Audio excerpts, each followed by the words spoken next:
Nabi sallallahu alayhi wasallam told us that Allah does not answer the dua that is coming from a heart that is ghafil, heedless, lahin, distracted. What does this mean? It means in order for your heart to be present with a dua, you must keep away from two things: heedlessness and distraction. Now, what do these two things mean? If your dua is free of heedlessness and distraction, that means your heart is present as you're making a dua, and there is a high chance that this dua will be accepted and answered by Allah Azza wa Jal. So how do we avoid being heedless? Listen very carefully. What does it mean? So if you're making dua, oh Allah forgive me, but you're doubting in your heart, you're doubting, I doubt that's going to happen. How is Allah going to forgive me? If you're doing that, meaning you are heedless. As a result, that dua might not go through. Don't be heedless. That means when you make dua, you say Allahumma ghfirli, and you acknowledge Allah is great. Allah's mercy is vast. It's huge. It encompasses all things. وَرَحْمَتِي وَسِعَتْ كُلَّ شَيْءٍ. Allah Azza wa Jal says, my mercy has encompassed all things. The way you bring your heart present in a dua is you need to acknowledge Allah's greatness when you make dua. And the second thing you need to keep away from when making dua, in order for your heart to be present, is lahin, distraction. What does distraction mean in dua? Distraction means that you say something, you do not know what it means. Or you don't even know what this means, then your heart is distracted when making dua. Therefore, your heart is not present. So most likely, it will not be answered. So in other words, to keep away from distraction when making dua, make dua that you understand and you know what you're asking Allah. If you don't know how to speak Arabic and make dua in the Arabic language, then make dua in your own language. Make a dua that you understand. Because when you're making dua, you understand.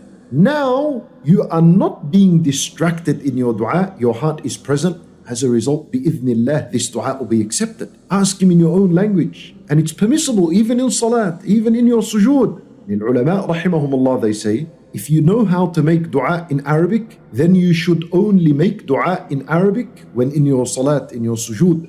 And if you don't know how to make dua in Arabic, then you can make it in your own language until you learn how to make dua in Arabic. The dua that is supposed to be made during these last 10 nights, as Aisha radiallahu anha, she asked the Messenger sallallahu alayhi wa sallam. She said to him, Ya Rasulullah, if I feel that it is Laylatul Qadr, what dua should I make? He said to her, say, Allahumma innaka afuun tuhibbul afwa fa'fu anni.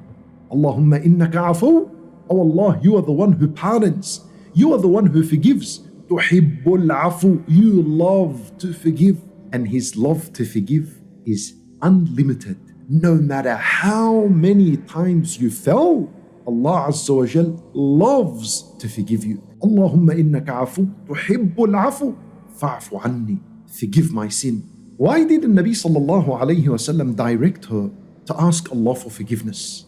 And he could have said to her, ask Allah for Al-Jannah, ask Allah the paradise, ask Allah Jannatul Firdaus. There are many things that he could have told her to say, but he said to her, ask Allah for His forgiveness.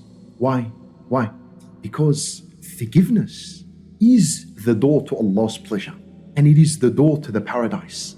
And only slaves of Allah that know the meaning of worship, only the slaves that know Allah Azza wa Jal, they are the people that increase in their forgiveness. The more istighfar in your life, the more seeking forgiveness in your life, that is a sign that you know Allah Azza wa Jal.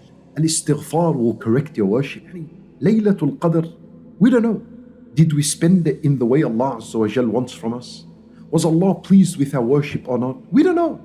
So at the end of that night, say astaghfirullah, astaghfirullah, which is the time of sahar before fajr. And when you say astaghfirullah, and especially this dua, Allahumma innaka afuun tuhibbul afwa fa'fu anni, fa'fu anni, fa'fu anni, forgive me, pardon me. When you make that dua, if Allah accepts one of them, it will fix up all the shortcomings and the errors that took place during that night of worship.